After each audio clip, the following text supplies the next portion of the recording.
Jai Bhagwan, Bhagwan Shri Rajneesh ki Jai. Myself, Ma Jeevananandi from Melbourne, Australia, and from Pune, basically. Uh, Today we are here with a renowned reporter and writer, Abhay Vaidya Ji, who has written the book Who Killed Osho. In last month, we have celebrated 33rd year, or we observed the day as Black Day. Some people observe it at Mahaparinirvan Day.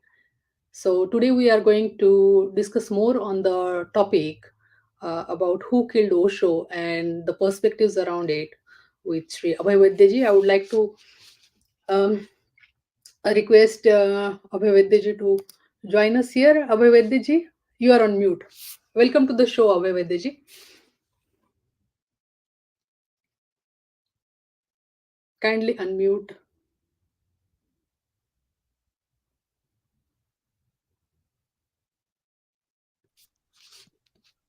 Namaste. Namaste. Namaste. Welcome to the show. Thank you. Thank you. Thank you very much, first of all, for your prestigious presence here on this channel. Sorry, I'm wearing a liner, so my pronunciations are going a bit bad. um, Abhayji, we have observed 33rd year of Bhagwan's departure of the physical body, and there was a lot of discussion, and there is a lot of difference of opinion between sannyasins whether this day should be celebrated, whether this day should be mourned, or how it should be observed, and all the things. Because many new sannyasis who have joined, they don't know whether it should be called what it should be called as, whether it's a murder or not. So there are a lot of doubts. So we'll go into the details of that discussion. Before that, for audience purpose, can I request you to introduce yourself, like where you are, how you are into this profession, and all, a bit about yourself, and then we will continue the interview. Yeah, thank you very much. Uh, I want to clarify right at the outset that first I'll give a bit about my background and then I will give the clarification. One is I am primarily a journalist, and in 1990, uh, I was at the Osho commune for reporting on Bhagwan's death when he left the body. I was then reporting for Times of India. I had entered the profession about 3 years back, and I was in close contact with all the top people in the commune, including Amrito, Chaitanya Kirti, Swami Tathagat, Swami Vedant, and these were my regular contacts for interviews and for reports and updates on Osho Commune. So, in the first week itself, in January 1990, I knew and I sensed that the story of Osho's death is something else. They are not telling the truth. But nobody was willing to say anything.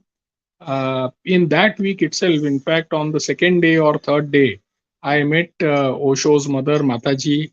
I met Osho's brothers, uh, Swami Shailendra Saraswati, and others who were staying in the commune. And I spoke to them also.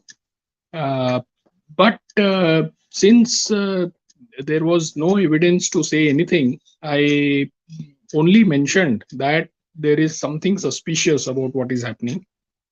Now, the clarification is that nowhere in the book, which came almost 23, 24 years after his demise, nowhere in the book have I said murder.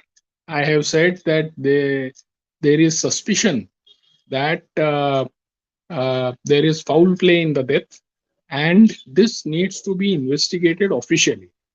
So, unless the official investigation is conducted and we know what happened, we cannot say for sure.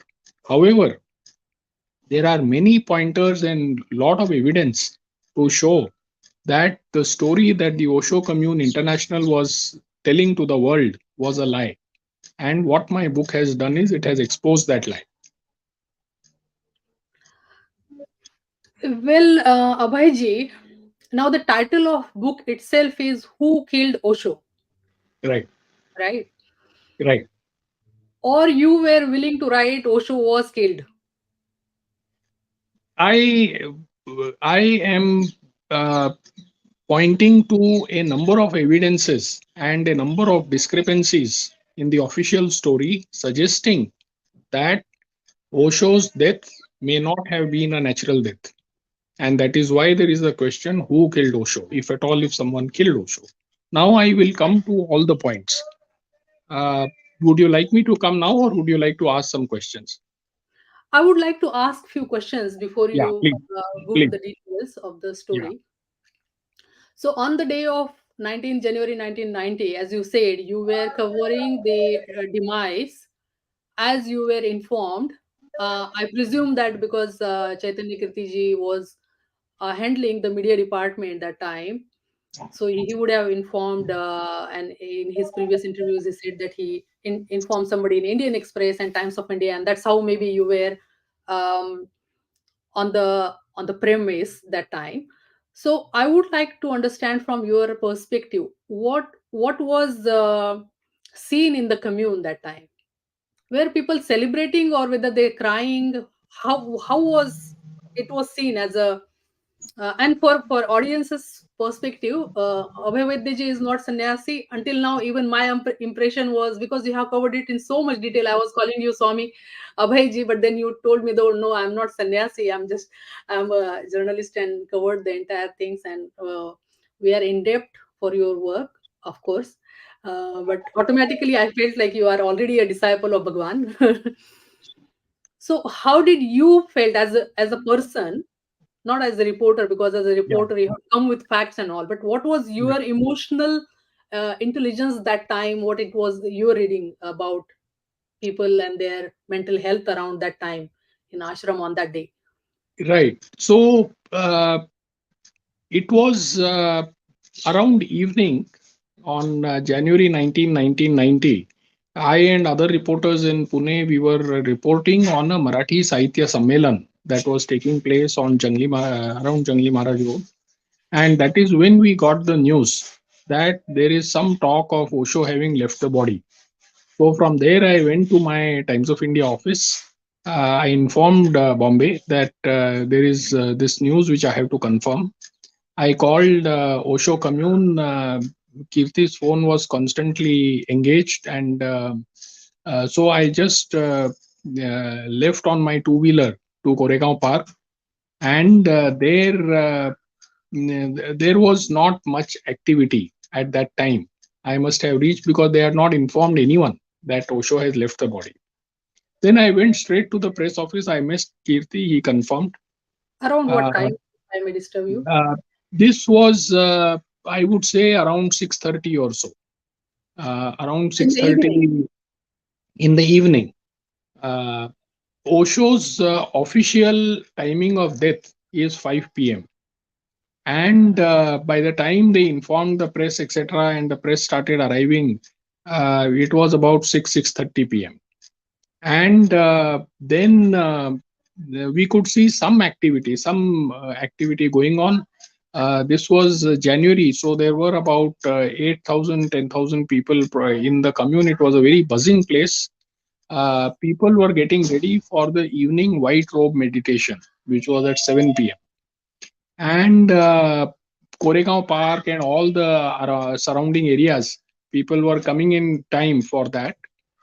And then the press office was like an international press office. Kirti was a friend, and at 7 o'clock, uh, they brought Osho's body to the Buddha Hall, uh, and that is when the announcement was made that Osho is no more, and Osho has instructed us that he should be kept for darshan for 10 minutes, and then he should be taken to the burning ghats. So one could see that there was a lot of hurry in doing things. All of this later confirmed through my interviews of what exactly happened right from the morning. which we will discuss a little later. And then at considerable speed, the body was taken to the Tulsiram burning ghat in Koregaon Park itself. So the yes, people were crying. People were trying to celebrate, because Osho's philosophy is that we should celebrate death. Yeah. And one could see that people were singing, dancing, they were beating drums, but they were also crying. So there was both. And there was also a kind of people were shocked. And we could see all these expressions. As far as my personal emotions are concerned, I was there as a journalist. So, as Yes. journalists, we observe all these things in a very neutral manner. I was not a follower of Osho, so it was a kind of a news story, an international news story for me, and I was looking into all the minute details of what was happening that day. So people were trying to celebrate, but they couldn't actually digest the news that he has left the body. Yes, people were trying to celebrate because that was the philosophy, and they were doing as they were being instructed, and people were crying. People were standing on the side by folded hands with folded hands, and this was the very somber, very kind of emotionally charged environment in the Osho commune that day. So was it your first time you entered Osho ashram on that day, or have you been to ashram before? I had been to the ashram many times. In fact, that also is a story of how I first came across Osho and the Osho commune. So I was a student staying in the hostel at St. Xavier's College around 1986-87. Okay. And in the hostel, some students from South America had come as tourists, and we would chit chat over breakfast. And I asked them where are they going. They were with their backpacks, etc. And I asked them where are they headed to later after Bombay. And they said we are going to the Osho commune to Pune. So I said I'm from Pune and I could take you there. And I anyway go over the weekends.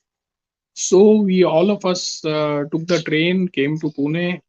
I took them to the Koregaon Park commune, and uh,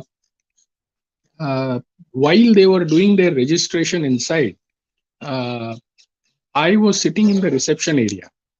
And in the reception area, one video of Osho was playing. Yeah. And since there was nothing, there was no other distraction, there were no mobile phones, there was nothing else around, I was looking at that video. And in those few minutes, whatever Osho said was very deep and profound. And I said to myself that the image of Osho being created outside is something else, and what he's saying is making a lot of sense. And after those 15 minutes, my friend's registration was done, and I left the commune. But I left with this thought that there is something different about this person. And 1 year later, or 2 years later, I entered journalism. Hmm. Uh, 1987, 88, 89 was a very busy place at Osho commune. It was buzzing with activity. This is, as you know, Pune too. Yes. And there was a reaching out to the media because every 15 days we would be called, press notes would be issued, various programs, Kavi Sammelans, singing programs would be held at the commune. And every time, every 15 days, I would visit the commune. That is how all the people I mentioned in the beginning, they became well known to me. And I was working for a national newspaper. Um, and Osho was an international personality. He was extremely controversial, of course, but he made news. And so, for us journalists, this was an important place of coverage. So, to answer your question, that January 19th was not the first day that I went to the commune. I Yeah. had been there many times. Yeah. The reason I asked you this question was, Abhayji, you would have sensed the level of energy when Osho was there in body in Pune too, and what was the energy on 19th of January? Did you felt any difference? The difference was certainly there. As I said, this was a stunning moment. This was, people were in shock. Uh, they were trying to celebrate. They were crying.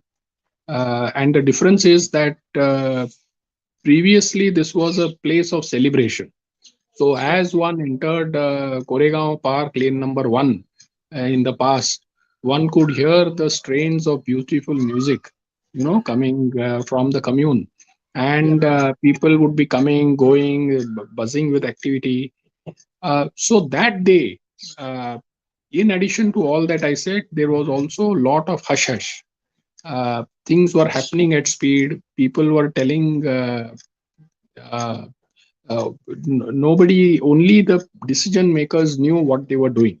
Yeah. The common Osho follower did not know what was happening. So as journalists, we were just observing कि क्या हो रहा है अभी क्या हो रहा है, and then as I mentioned to you, But you could uh, feel a kind of silence.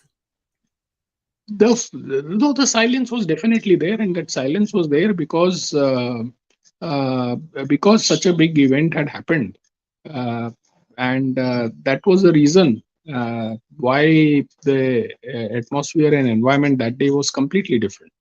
Hmm. So obviously you went there to cover the story to write for Times of India. Then what was the inspiration that you felt that you should write a book on this event? So basically, uh, as journalists, we observe everything that is happening, and this was something that everyone observed. The first very big question was why the hurry in cremating Osho. Yeah. Now, Osho was an international personality. People from even Mumbai were not given time to come for the cremation. You can imagine. You know what? I Uh, heard Chaitanya Kirtiji in one of the interviews or somewhere in social media that he was in the media office and he couldn't see Osho's body last time. yeah, because Now he you was see the irony completely. of the Hmm. the rush or Yes, everything yes, that shrouds the mystery around all these things. And but moreover that I feel like, okay, those sannyasis who were there that moment and those who couldn't see their master's body for the last time, and you know how the master disciple relation is, it's more than husband right, wife, more than your parents, even your, it's above your parents as well, right? right, It's right. inseparable. And when you were there and you couldn't see the body, I mean, how did it didn't happen to anybody that there is something foul, I should go and write? And you there is one sannyasi Ma Bhagwati who came on interview in the month of January around this time, and she said that her brother was a lawyer and he was working in legal department, and that time in Pune court he had filed a case, but the case is disappeared mysteriously. Her brother was uh, put into some kind of addiction and now he is no more. One more doctor, Dr. Shirsagar, was there. So there are a lot of these things, so what, when you are saying that even people from Mumbai, so forget about people from Mumbai, even the people who were in ashram in commune that point in time couldn't see Bhagwan's body because Bhagwati Ma was saying she was standing in the behind. So generally you see if any person of such fame or such glamour passes away, generally people will line up. They, with folded hand, at least they will be given a chance to have a last glimpse. But all these human rights were taken away. So certainly there was a lot of rush, which certainly. But then you, being a reporter, you come across many such human right atrocities, right? It's not that the first time you came around such atrocity which happened, but something was there behind in this which would have inspired you to write the book, right? So that is what. So I'm coming to that. I'm coming to that. So Kirti was in the international press office of the Osho Commune, and he was receiving calls from all over the world. Of course. And what has happened? What has happened? and he was receiving calls from India also, from Yeah. different news organizations. So that is the reason why he could not leave the press office and he could not leave his duty. He would have felt that that is the duty that his master has given him, Of and course. that is his personal situation why he could not come to the cremation. And the second reason, of course, not cremation, but why he could not see the body when it was in the Buddha hall. The second reason is the tremendous hurry in placing the body for darshan for 10 minutes and then taking it swiftly to the cremation ghats. So on that day, one was this tremendous hurry. The second question that puzzled me was I had asked Kirti uh, that did Osho leave a will? Because such a big commune, international following, so much of funds, etc., which everybody could see. How Hmm. should the commune be? So, a person in that position would normally leave a will of how the commune should be run in the event of my death or departure. Uh, so, officially, I was told by OIF that there is no will. Uh, there was third thing that had happened. Uh, when I was reporting and I was speaking to people around, uh, one person approached me because he saw that my press badge is there, wearing the press badge, and he asked me, "Are you a reporter?" I said, "Yes." He said, "I want to tell you something in confidence." And that person said that for last 1 year or so, Osho did not meet his mother, even though she was living just a few paces away in another bungalow from Lao Tzu bungalow. Not I even 20 said, steps. Not even 20 steps correct, if you count correct, them. correct. So I found this very odd. But as a journalist, we will write something only after confirming. Yeah. So this was the second day or the third day when we were reporting on other things about the death and after. And I asked Kirti that, Kirti, I want to interview Osho's mother.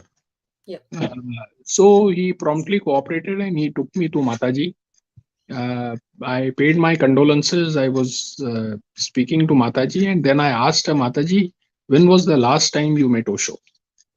And she confirmed that 1 साल या उससे भी ज्यादा हुआ है कि मैं I did not meet Osho.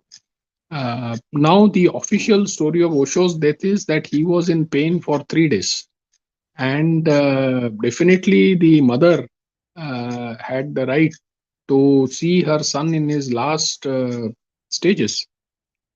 When I asked this to Kirti, I said, Kirti, this is odd that mother was not allowed or not informed that Osho is leaving the body. So Kirti's reply to me was, Kirti was a spokesperson of the OIF, so definitely he was speaking on their behalf. Of He course. said for Osho, everybody was a family. And if Osho desired, then we brought somebody to him. But so these were the kind of replies which were not very convincing. I said, this is his mother. She is staying right next door.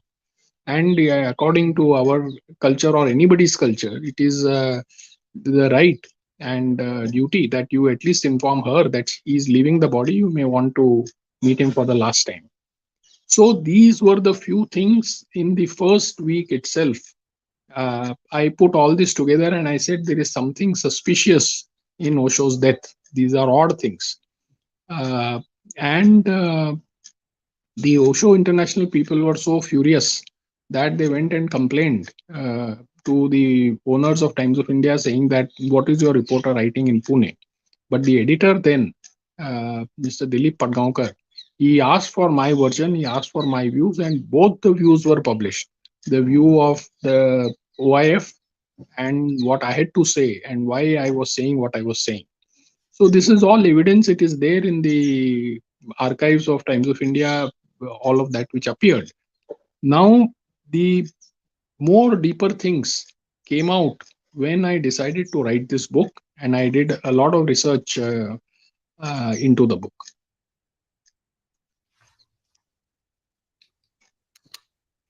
Excuse me.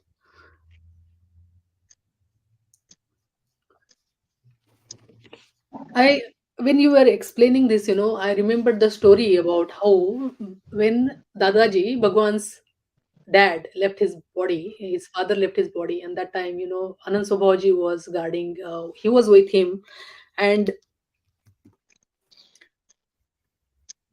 please apologize. And Bhagwan had, from commune, he went to hospital, to meet his dad and to see whether he has completed his spiritual journey or not. So this is highly impossible that he will not allow his own mother to meet him. He was an enlightened person and he was beyond and above everything, but still he was honoring his earthly relationships, with his family, which is very evident when Dadaji left his body in hospital. So this is a utter crime that they didn't allow a mother to see her son, and even people, they be it Chaitanya Kirti or whosoever was there that time, speaking OIF word feels like they were more like hypnotized to say what they were trying to say, until date. Absolutely. Yeah. Until date, I mean, this is the sad saga that till date people are saying this is suspicion. I mean, we have to say it as a suspicion because on record we are saying that, but morally and gut feeling we know what happened, right?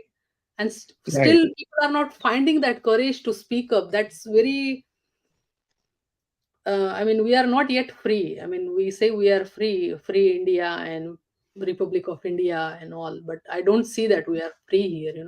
So, unfortunately, even though all this evidence is pointing to foul play, there was no official investigation. The top two people should have been interrogated. All these questions should have been asked, why the hurried cremation, etc. And my research shows, which is there in the book, that uh, in the last 3 months or 4 months of his life, Osho was a prisoner of a coterie. There were three people who were running the show: Amrito, Jayesh, and Anando. Anando was junior to these two. Jayesh was calling all the shots.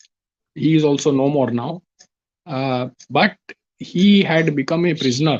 And as you know, even the person who was closest to Osho, Nirvano, uh, she Sure. died 40 days before Osho's death.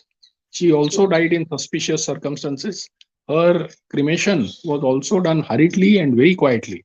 So, all these details are there in the book, and all these point to all that was happening in the commune, which nobody knew, even the common people, because they were all, in a sense, they were fearful of what Jayesh would do, what Amrito would do, and they were not willing to speak. And definitely, Nirvana, they were not willing to speak to the media at all.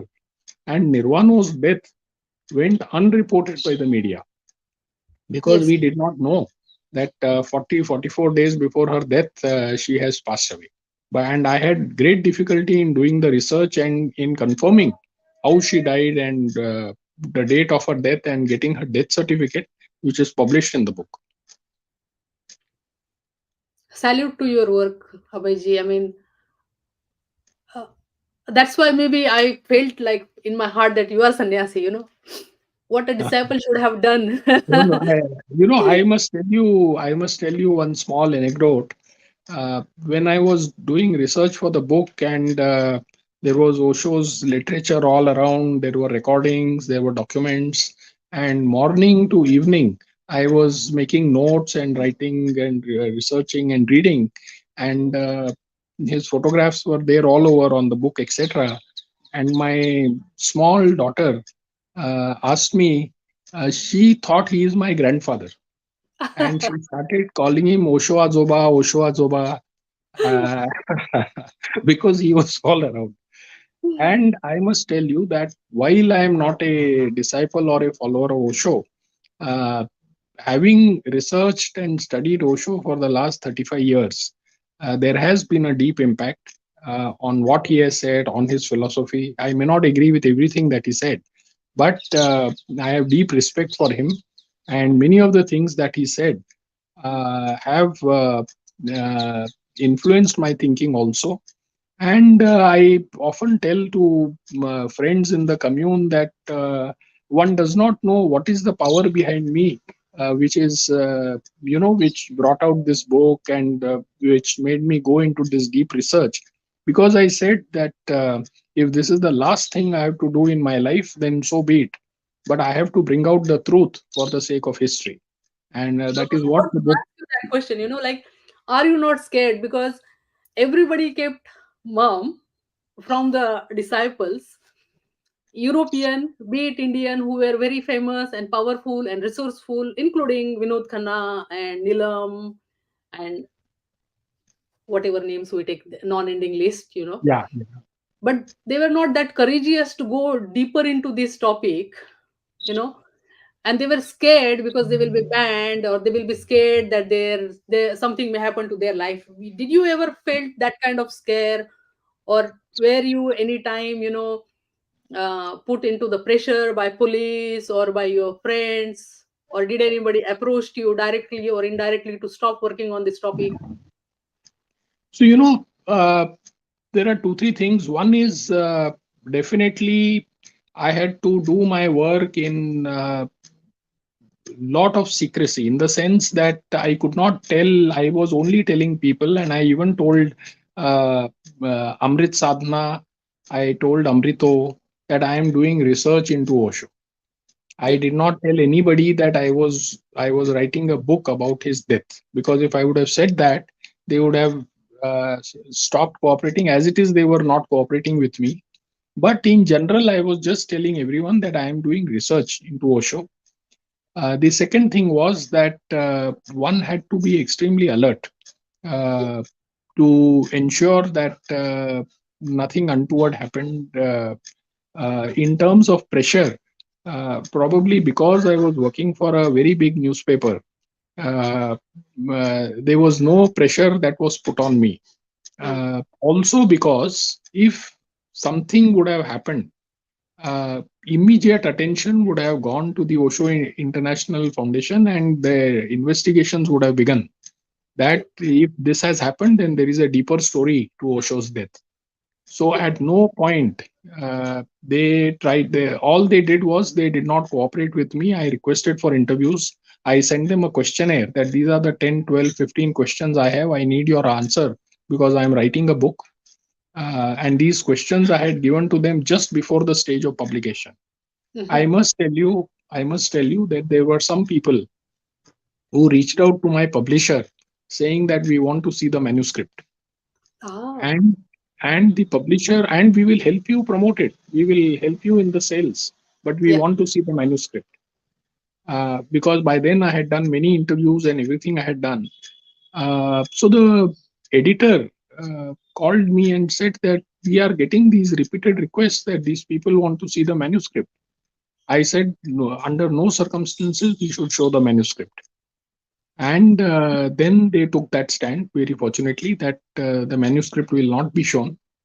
And they carried the book without changing anything.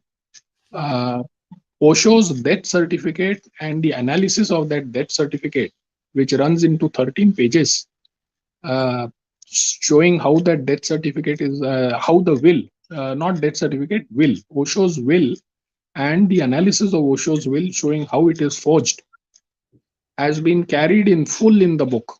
The publisher and the editor told me that I said we can carry the first 3 pages maybe. They said no, we will carry all the 13 pages.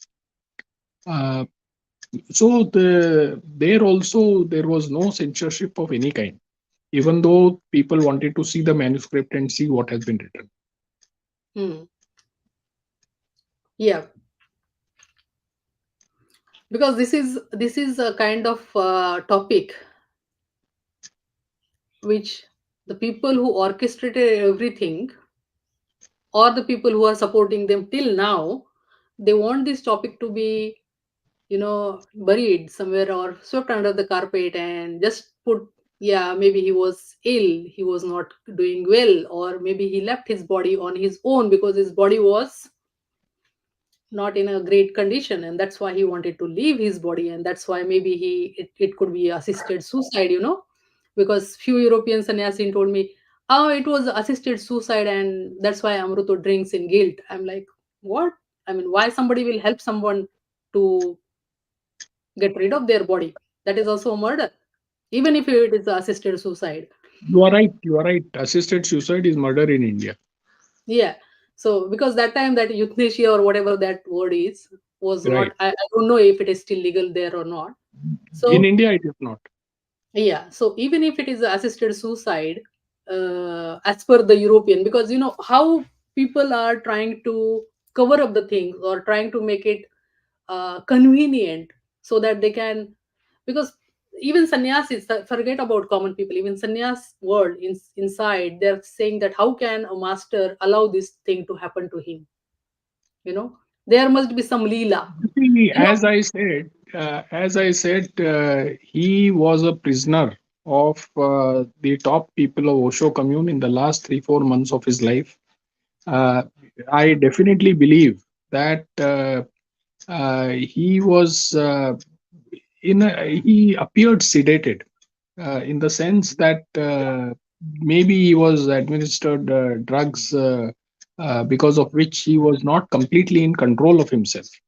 And there is an affidavit by Dr. Gokul Gokani, who is a follower of Osho and who signed Osho's death certificate of how that happened. hmm, So I had Gokul Gokani stays in Oregon. He had come to India to meet his relatives. And when my contacts in Osho commune gave me information that he is now at Dialoue, we immediately took the train and went to Baroda. And he was also agreeing to write the affidavit and to give an interview because he knew I was coming to Baroda. And he told me, I want to unburden my conscience because I am holding this for so many years. And the story he said, which all of us know by now, it was around morning time on 19th January that he was, there was a frantic search in the commune to locate Gokul Gokani. And Tathagat told me that of course, that was not the era of mobile phones. So landlines. they called the clinic where he was working on JM Road, and he was not there. So then some Chiten was sent to his residence at South Main Road, Yeah. and uh, Dr. Gokani was told that Jayesh wants you in the commune. Please come with your briefcase and your letterhead. So Gokani told me that yes, I thought that something was odd. Somebody Yeah. big is not well. So he asked Jiten, is somebody not well? Who is not well? So Jiten said, Jayesh will tell you. And Jayesh, being the topmost person of the commune, uh, he had never made such a request. But if he said something, that it had to be obeyed, it had to be followed. So Gokul Gokani came to the commune. He was taken to meet Jayesh and Amrito, and they both told him that Osho is leaving the body, but don't talk about this to anybody. We will tell you when the time comes. And he was asked, what does he do in the commune? So he said, I am a tour guide. So he was told, you do your tour guide work as if things are normal, and then we will call you when required. So Dr. Gokani says that at around 1 o'clock lunchtime, his tour guide work was over, and then he was taken to a room by Chiten.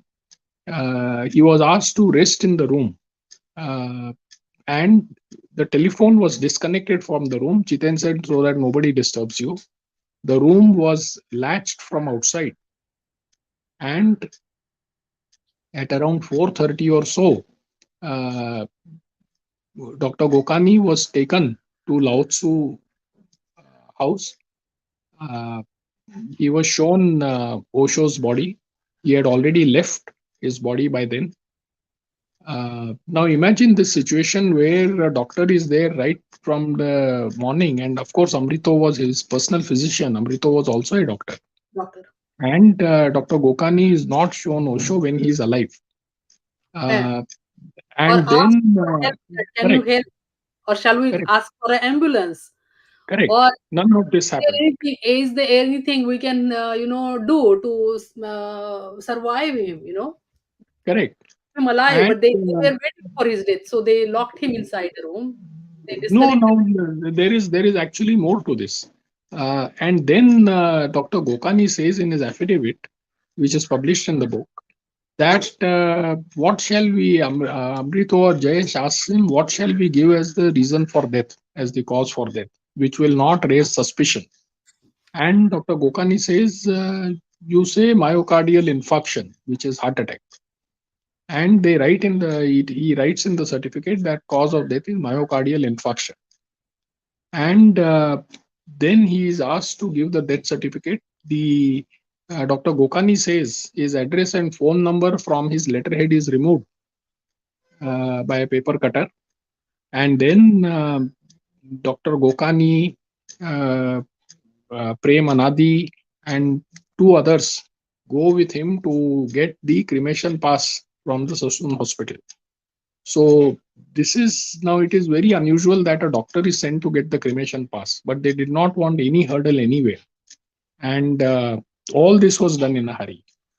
Later, in an interview, Kirti told me that, and even Tathagat told me that when the Germans came 4 days later, they said, how are you saying that Osho died at 5 p.m.? In Germany, we got the news much earlier. Kirti has written in one of his books that uh, some follower from London said they also got the news early, around India morning time. And they were asking, how are you saying that death happened at 5 p.m.? So there is even suspicion about the timing of the death. And because there was no postmortem done, so we will never know the reason, right? Correct. But Correct. Dr. Gokani being a doctor, getting a death cremation pass, Anadi going with him, nobody in that trauma would have realized at that point of time that they are helping criminals in a crime. I mean, So the common sense was not common at that point, or they were not in that position, or maybe, or I don't know what could be the logic behind a doctor going for getting a cremation pass, or even Anadi, who is, I think Dr. Okani passed away. I think he left his body, but Anadi is there, and still he is singing and dancing on 19th of January and organizing a celebration day in Maulana Azad Hall till date for last So 33 years. Anadi did not know anything. Chaitanya Kirti did not know anything. This only Dr. Gokani knew, and for 20 years he did not speak. Anadi was only, and you know how it was in the commune. If Jayesh gave you a task, you had to do it.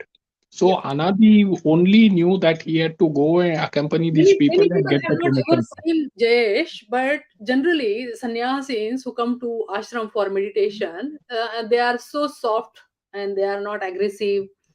They are so in meditation. Generally, they comply. So that is exactly why Yeah. Dr. Gokani was picked up to do this work. There were so many doctors among Osho's followers. There was the hospital next door. There Sadhu was was coming Jahangir just Hospital close proposal. by. Yeah, Correct. we didn't ask for any help. That is Correct. there anything can be done to save him? You Correct. know, And Osho died at the age of 58, which is such a young age. I mean, young age. Yeah, there is no reason why he should have left the body, or he was not saved. But the book points, and my research points to deeper conspiracy. Now, all of you call Acharya Rajneesh, Bhagwan Rajneesh, he is now called Osho all over. So my research shows that even there is a conspiracy behind this name Osho, because all his Indian roots were cut off. yeah, You know, Rajneesh is a name which is immediately Acharya Rajneesh, Bhagwan Rajneesh. It's an Indian name. But yeah. when you give an international name like that, which is has Japanese origins, uh, and you remove the references to Samadhi from all the official literature and all the website of Osho Commune, Then you start saying that there was nothing called samadhi, we did a mistake. Amrit Sadhana has said this on record in Times of India interview, that we Yeah. did a mistake by calling it a samadhi. And when the samadhi was created, Amrito and all these people said in a press note, they said in press conference that it is Osho's desire that the samadhi should be created. Yes. So how are you now saying that it is a mistake? Osho designed Samadhi himself. There is a video, Osho saying marble, glass, and then big chandelier, and he's looking around the room, how it's going to look. So Right. certainly he knew that something foul is going to happen, and at least he was taking care so that things can come in light after his death. And maybe he was waiting for somebody like you to speak up or write that kind of detailed analysis. No, so during the research itself, it was very clear that they will try to sell off the properties. They had already got hold of the copyrights, they had already got hold of the trademark. All the money from foreign centers was coming to them. The headquarters of Osho commune had been moved to Switzerland, uh, and what was remaining in Pune was just a shell. They were waiting to sell the properties, and that is exactly what we saw happening in the transaction of last 2 3 years, where they tried to sell the property to the industrialists from the Bajaj family. Yeah, yeah, yeah. A bit deeper question, like we know all this is foul play. Bhagwan Sri Rajneesh, Aka Osho, has spoken loud and from his navel, what we call in our Indian language, like from the roots, against all the religions. And from all these things, I mean, the discussion in Sangha community goes, and I'm just asking for your opinion or what your Yeah. thoughts are on this point, that who is the culprit? Is it Vatican plus RSS, or is it only Vatican? Or is there a personal game? Who, because religions are the basic enemies. Bhagwan said, I have created more enemies in this world than any person who would have created in the history of humanity by speaking truth against all the religions. His book, Politicians, Mafia of Soul, and all, that book, right?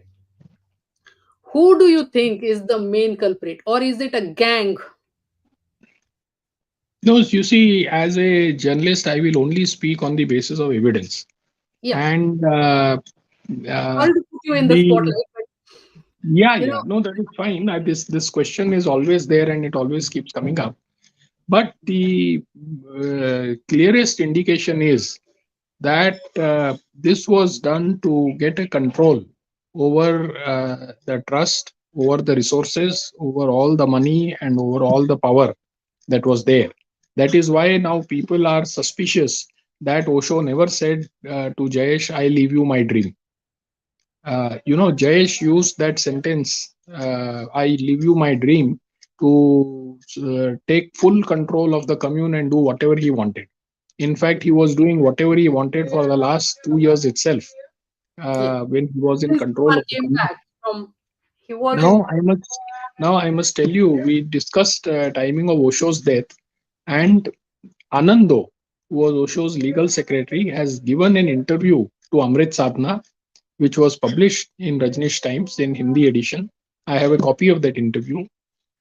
And Amrit Sadhana asks Anandu, ki, where were you, and what are your recollections of Osho's death when he left the body? This hmm, interview appeared 5 years after Osho left the body. And Anando says that it was around lunchtime. I was having my lunch on the terrace of Lao Tzu, and there was a beautiful breeze. It was very pleasant. And when I came down from the Lao Tzu terrace, Jayesh met me on the staircase, and he told me he has left the body. So she asked, who has left the body? And Jayesh tells her that Osho has left the body. Now, see the timing. This is just after lunchtime. Even if we say that there was some delay in lunch, etc., it cannot be beyond 3 p.m.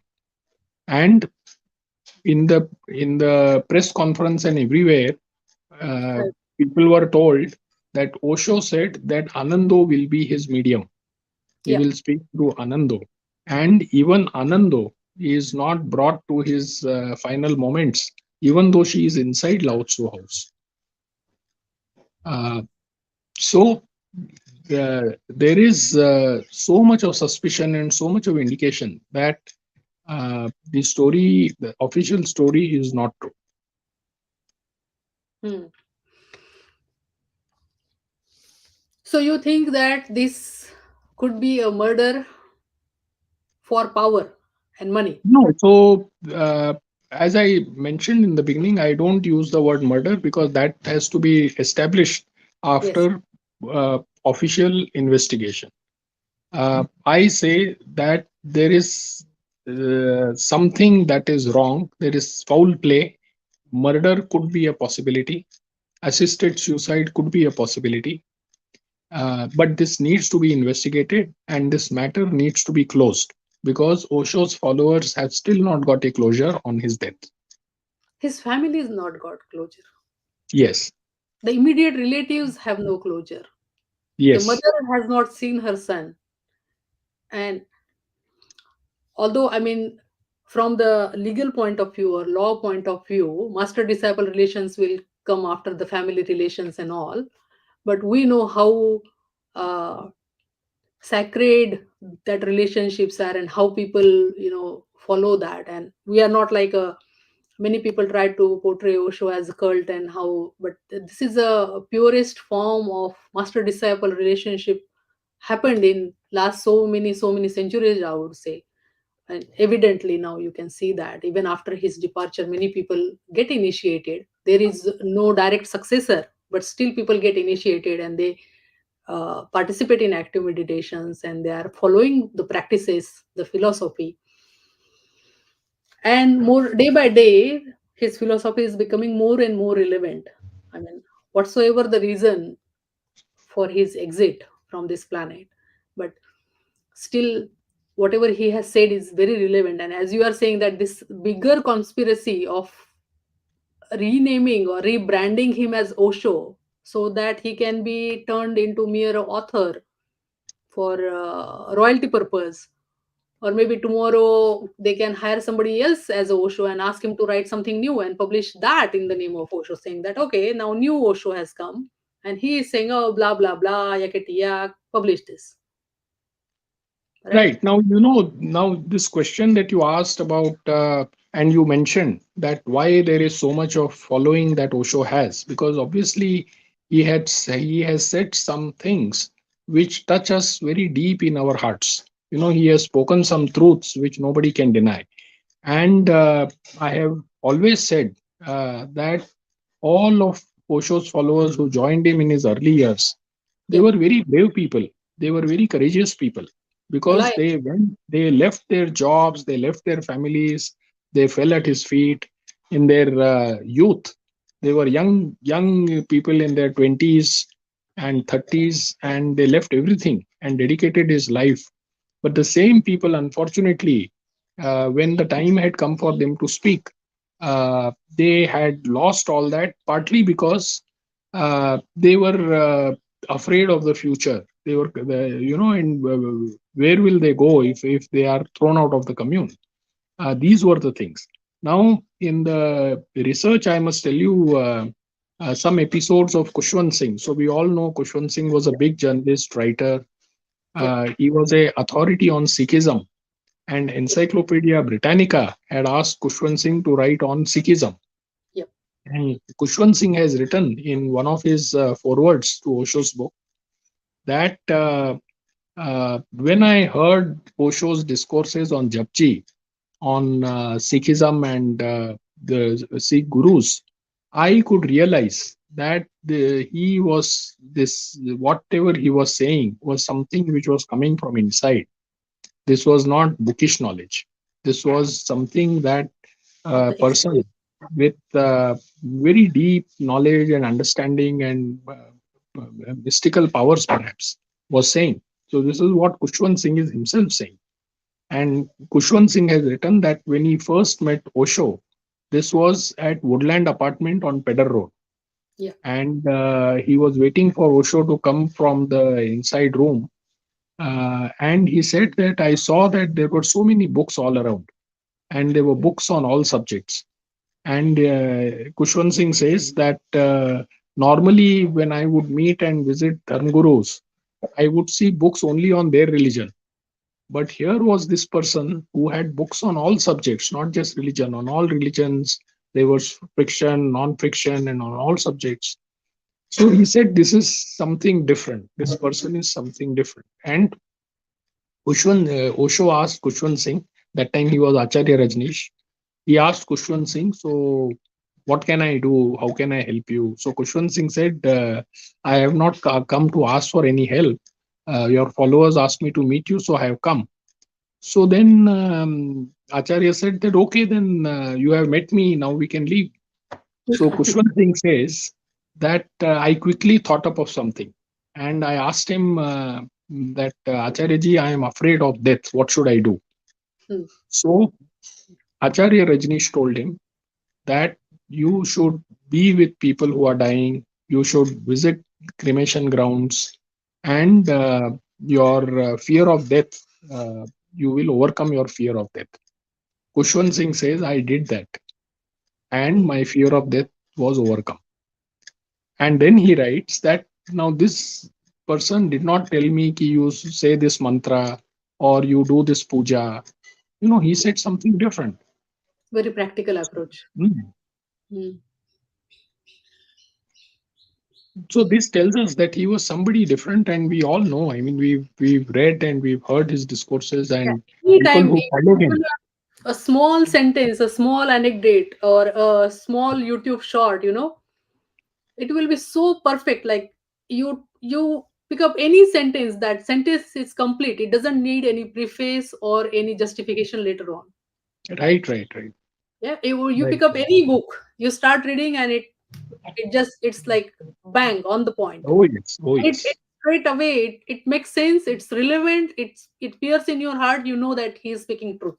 So there are thousands and thousands of people who are not Osho's followers, but who But believe still, in his philosophy, yeah. who believe in and who agree with what he has been saying on many issues. Hmm.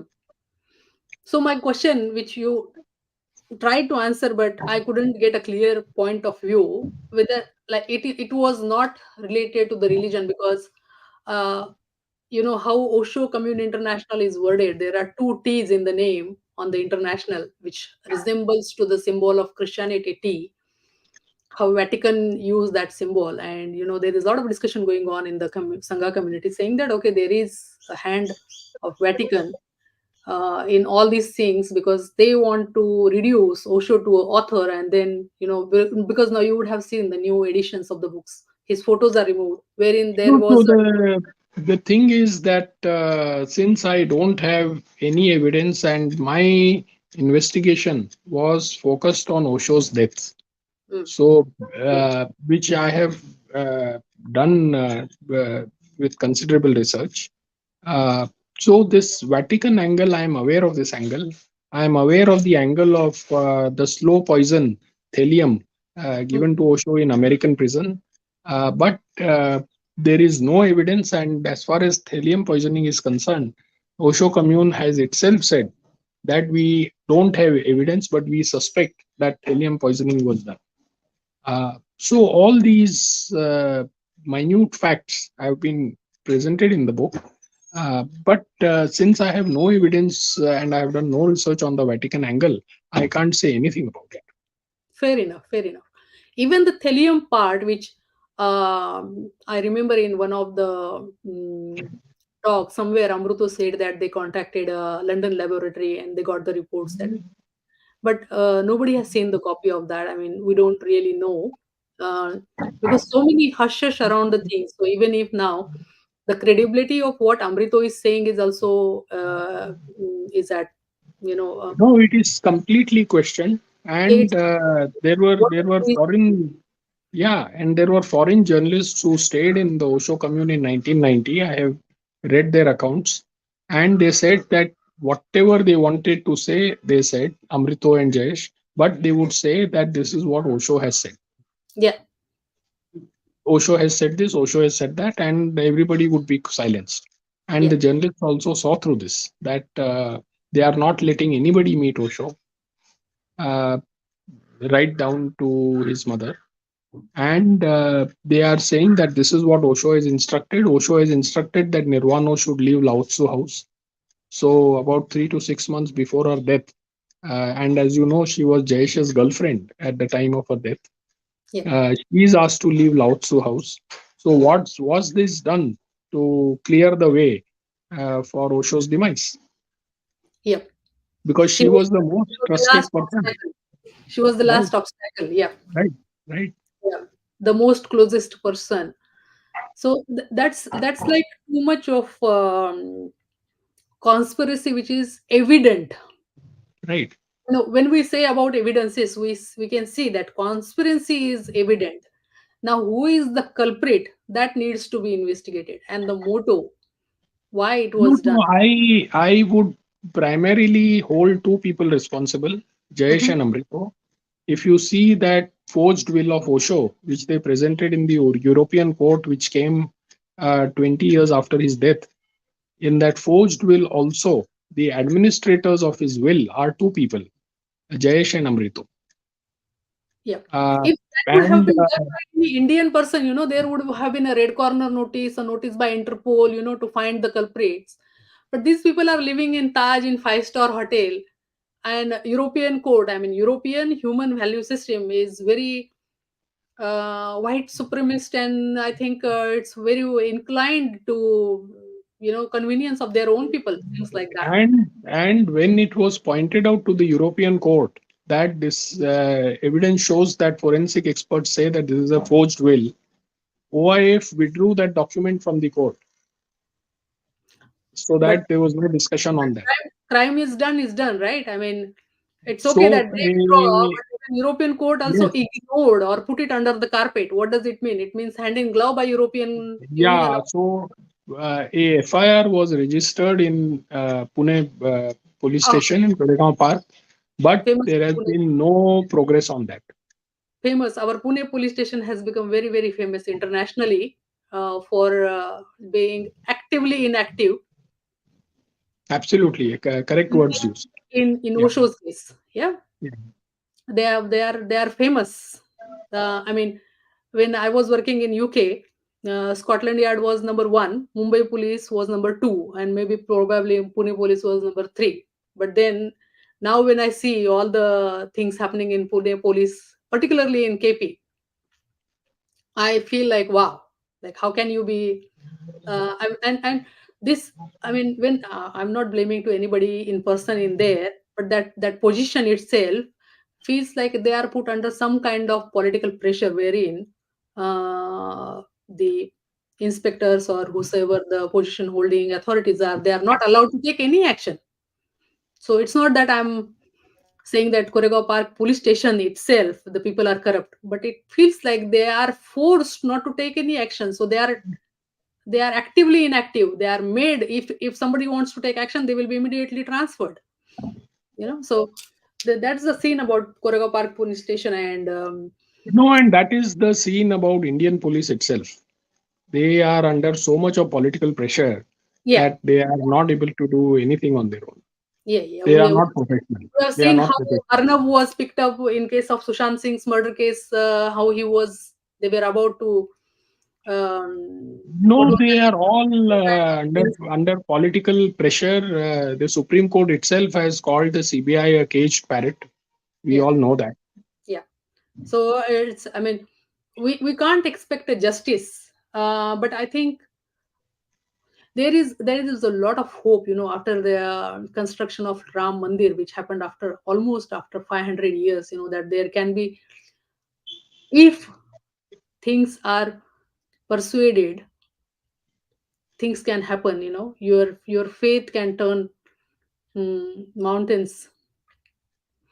But So I my think, view is, yeah. So my view is that the Koregaon Park property, which is about 20 acres, 25 acres, this should be in 1987, when this place was buzzing with followers and everybody in Pune too.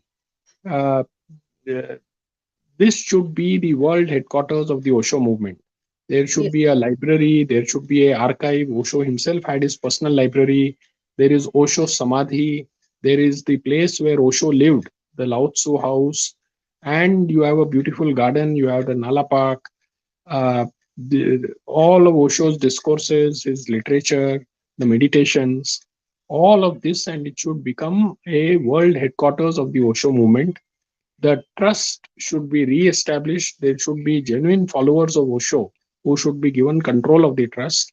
And I feel that for some time at least, there should be a government administrator on the trust, and then everything should be cleaned up and it should be given to the real followers of Osho. And we should not be under Indians should not be like puppets of Jayesh and Amrito, Canadian and American, who have Yeah. been controlling the commune uh, ever since Osho passed away, and many years Or maybe even before before alive that. too.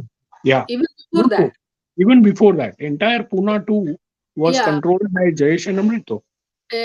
68,000 acre of land of Rajneshpuram was sold to Yeah, YMCA. Sheila was not there at that time. So who did that? so Jayesh came into the picture at that point. Yeah, yeah. So certainly it was the real estate agent from Canada who ran away from Canada, right? Now the interesting part is that Canadian government is having a search notice on him, but they can't find him, who is in London and who faked his death recently because Raghav has aired his death and he gave him a Shraddhanjali. I don't know what he did to give him a Shraddhanjali. That where is his death certificate? How can you, being a media, how can you show some news without a proof? And till date, I haven't received or nobody has seen. In fact, we have received a New Year's program celebration photo of Jayesh that he's still alive. So he had just gone behind the curtain to avoid the because charity commissioner case was picking up and they were audits and they feared so. But Amruto is one stubborn person who is still there in India and has a very good confidence that British Raj is still going on, which is very evident with the mentality of people. How the slave mentality is still prevailing there. I mean, you can think about enlightenment and everything, but the practical aspect of life, which Osho has said, or Bhagwan had explained for so many years, um, you can't deny that, right? Yeah, yeah. So, see, all this discussion with you is, because you said like many people left their lives and they came to Osho. Actually, they sacrificed everything, right? Of their own I life, agree. what they knew I as agree. an understanding of life, to understand the meaning of life. But then when uh, Osho's body was vanished, they were in a trauma or they were scared that because now I know only the commune life. Where will I go if I have been banned? And slowly, slowly they banned people. Many new ashrams were opened and all that. We know all that. But there are many people, who were not in the ashram. Like my father was disabled. He was working in treasury office. He was a government servant. He came from army background. And actually, I am born after his sannyas. So I am a sannyasi kid by birth. You can say that. So there were many such sannyasis, who he is no more. If he was alive, he would have personally gone to all the offices, and I know how army people are. But there are such many sannyasis who were not in the ashram and would not be scared of getting banned. I am not scared of getting banned. So with all this discussion, what I'm trying to convey here to the sangha or to the community, sannyas community, is that if you can't be truthful about the events of this life, the Zorba part, how can you even think of achieving the Buddha part, which Zorba the Buddha, which Bhagwan has explained, right? So at least try to be honest in this part, then only some kind of honesty can be expected on other side, right? I mean, whom are you deceiving by not accepting? Even whenever now there are many old sannyasis who are saying, oh, it was not a murder, it was a suspicion. Okay, agree that it was a suspicion, but why the suspicion? Why it is not a clear cut death? Why it is not a clear cut natural death? Everybody knows that it's not a natural death, right? Why you are not ready to accept Or does this acceptance makes you more responsible to take more action and you don't want to do that? At least come to peace with your own self. Okay, I know it was an unnatural death, but I am a powerless person, I can't do anything. And do a closure with yourself, but overall sangha community and the new sannyasins who are coming in and trying to understand, and they're like, oh my god, he was such a genius, how did we miss him? How old he would have been now? He would have been in his 80s, and it would have been an absolute blessing and for overall spiritual awakening and human consciousness, and he would have something more with all the things happening around. Maybe he would have said something more about Ram Mandir. Who knows? So there is this thing, So when I saw the book, and when Madhuma actually sent me the PDF, recently you been to some book fair in Pune, Yeah. and copies were taken by Madhuma, and she sent me 8 pages of PDF, and I'm like, no, we need to have this. Like, oh, there are so many sannyasins, but nobody has written even an article. You are coming from a reporting background, and you have come up with a big book, which is like a investigative journalism, which was not your flavor of reporting, but still you did that, like the passion behind the topic, and uh, somewhere that there should be justice, that moral feeling you had or moral obligation you had, right? So that really inspired me, like we should know all other angles as well. I mean, you have done a lot of work, evidences are there, and sooner or later case will be filed asking to investigate these evidences. Now, as you said, there should be a government administration appointment.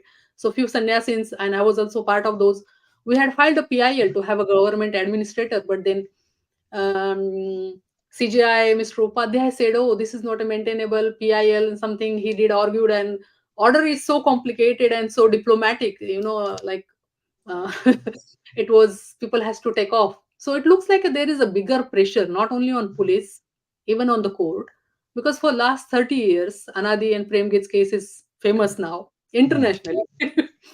Yeah. and not a single inquiry from court against OIF. What does it show? Justice is luxury, isn't it? No, that is true. The system has many deficiencies in India, and I do hope that the Osho commune is freed of the control of these people who have done so much of damage to the movement. And I hope it comes back to the real followers, and the beauty is restored. That will be really grateful. One last question, and maybe few questions I will take from the comments, or based on the comments. Did you ever had a chance to interview Anando? I uh, had met Anando when I would meet Amrito, and I would go to the commune for reporting. Uh, but after all the controversy started, they all stopped meeting, Hmm. and then I uh, I got in touch uh, through somebody else with her when she was bringing out her book, and Yeah. she sent me her book also. Uh, but uh, that is the connect that I had with Anand. Hmm. Hmm. So people were directed not to talk to you because otherwise truth will come out. Absolutely, absolutely. Hmm. Yeah. That is how it says that it was unnatural and something fishy around it, which is being covered up, and that needs to be investigated. Very well. So there are some questions. Madhuma has asked why the audio tapes and tape recorder from Bhagwan Shree's room destroyed. Ah, okay. Maybe you would not have that answer, but I don't know. Would you like to answer that? Uh, no, I don't have an answer to that. Uh, um, since tape recorder has been mentioned, I should say that I should mention that I had discussed with Kirti that at least Bhagwan's every word, his movement was recorded by the ashram video team, and at least we could have had him say what he wanted to the ashram to be after he was no more. So uh, this is again, about why there is no will, genuine will of Osho, and there is no recording of that kind. And about this tape recorder, of course, I have no information. Hmm. Yeah, certainly. I mean, if he was leaving his body naturally, he would have certainly recorded his last bye bye and would have said, "See you on the other shore." I'm sure of that. That I'm not leaving you. I'm watching you, and I'll be waiting on the other side. He would have certainly said it to the sannyasis, because the sense of humor what he had, it would not be so blunt and so plain and no last message. Hmm. So certainly this all needs to be re put into the light and maybe worked upon with a fresh energy, a fresh outlook. Something like that needs to be done. Now, you also said in your one of the answers that you had spoken to Ma Saraswati and Swami Shailendra. If I could use few more minutes of your time, what was their reaction, or what you could gauge, if you would like to share that? So in my research, I was very keen to speak to somebody from Osho's family. So Yeah. while there were two of Osho's brothers living in Pune, they were not willing to connect with me. But Swami Shailendra Saraswati, who was living in the ashram in Murthal, Yeah. he agreed. So I went to Murthal. I was at the ashram. I interviewed him and I asked various questions. And he his recalled all his his memories of Osho, etc. But when I asked about the death and whether he suspected foul play and this is what happened, etc., he said, "I don't want to go into the past." Ah, wow. Okay. He said, "अब जाने दो उन चीजों को." I don't want to go into the past. Hmm. A sentence or expression of powerlessness. Yes, and uh, so this is what, and in fact, in some other interview, he has explained some. So he does not discuss all these discrepancies which have been pointed out, and which I personally discussed with him at Murthal. Uh, yeah, he was not willing to, and I said, "You are yourself a doctor, and you know." So all those things were discussed with him. Yeah. So for viewers and whosoever people who are not at the moment watching this live session, but later on, if they would like to know about the book, and I hope this copy is available on Amazon It or is. either, It is yeah, available. It yeah. is available. Who Killed Osho by Abhay Vaidya Ji is available on Amazon, and I think every sannyasi should read it, because this will give you a lot of information about the practical, the zorba side of ashram, what happened and what should not have happened. And hope that this kind of all your efforts of 33 years, 35 years, kind of bring a closure to the case and a sense of justice. I mean, you can't replace anybody's presence with anything else, right? But then, whosoever the culprits are, if they get their punishment, I mean, I don't know how, in spiritual world we don't really believe in this kind of law which really goes on in the system, and we know how a zen stick works. So Sannyasins really believe in that unseen zen stick which can hit you in a way where you don't expect it the least, and how the things justice will be delivered. The spiritual justice or the karmic justice is what we all people who are humanly consciousness working people and who are on the path of enlightenment know that law is just, and law is different in every country, so there cannot be a universal law. There is only spiritual law or karmic law, what you do, and there the ethics and morality and love, those basic human values will actually show you what you are doing. So hope this all your efforts bring out something about it. And even those people who did this grave crime, even if they become aware of their things, and if people like Ananda come out in the light and say, speak up about this, or Shailendra speak up about it. I mean, there is a sense of helplessness, we can sense it. But when you have such a able master like Bhagwan Rajneesh, you should not feel helpless, isn't it? I mean, that is what is I my agree. I agree. my I my agree. my individual feeling is like He taught everyone to be fearless. that. That's the first and fourth most requirement on the path of truth: Uh, fearlessness and honesty, isn't it?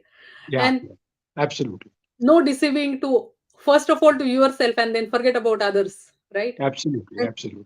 when we have such a able master, why and for whom or for what or of what we are scared of? Nothing, right? So I immensely am thankful to you, Abhayji, for this heartfelt discussion. And I know there will be there was also talk about um, creating a movie based on this book, Kamlesh ji, and you were trying to do that with some director. I wish you all the best. Hope some very good actor will be screened, because whosoever try to get screening of Osho's role, it's a lot of, I think, they need a lot of energy and charisma to have hold that role, and it's very difficult to find a person who can act like Osho. So all the best, because this is a mystical world, esoteric world of Osho and all the spiritual masters, right from the lineage of Buddha. So you must be a blessed soul to bring all these things into the light in the form of book, and writing even one page of essay in exam brings people to sweat. And it's a task, but you did this big work, so really hats off to your work, and hope all the best for the movie. It comes out in the light and we all get to see what would have transpired based on this movie, which might again give some hope to the people who are feeling helpless, and powerless. I pity those who feel helpless and powerless. I pity them. There is no reason to feel helpless and powerless. Help is always available. You have to seek for it. That's the hmm, one mantra of esoteric world. Help is always around the corner. You have to just ask for it, isn't it? And the Yeah. able master Bhagwan, he left so much evidence in his own discourses throughout, when he got to know that he is controlled. And that's why Shailendraji says that before 9 months before his death, he got to know that he is going to be dead. But it doesn't mean that that was a natural death. That is what we are trying to say here. Really appreciate your time and effort, Abhajji. It was early morning, 9 a.m. I know many people would have, and I personally was approached by so many people, since the beginning of January, to stop all this discussion, you know. But I don't stop it just because somebody is saying it. It has to come from me inside. Then only I will stop discussing these things in social media. So, and that's why I didn't created the flyer beforehand. I just created it an hour or so, because I've seen Okay. technical glitches earlier when I wanted to have this discussion. So I didn't want to have a technical glitch again in your interview. So I kept it like a impromptu discussion, although it was a planned discussion. All my interviews, for all the audiences know, whosoever see the discussion, they are never scripted. No question was prepared in like I have to ask this question or that question. It's a totally impromptu discussion and heart to heart connection, Abhijit. Yeah, Really thank thank you. very Yeah, thank you thankful. very much. Thank you so much. Yeah, thank you for this opportunity, and it was nice speaking to you. Oh, we are in depth to your work, Abhij, please. Thank you. That's going to be a big light on the case. And if you feel like you want to say something more or some points were not covered, would you like to have any more discussion? Please let us know. Sannyas community will be always in debt to you for your these efforts and all this sharing, because this is a big gap in our Sangha. Everybody feels that in heart. Whenever this topic comes up, every 19th January, we feel the same like today Bhagwan was killed. Whenever there is 19th January coming up, we become the emotions swell up. So Yeah, that's how we are connected to this thing and um, trying to learn from it. But anyways, thank you so much. Thank you thank so you. much.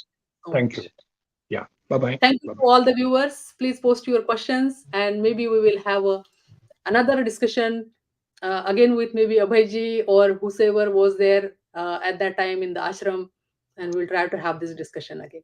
Thank you and have a nice day ahead. Thank you. Bye bye. Pranam. Jai Bhagwan.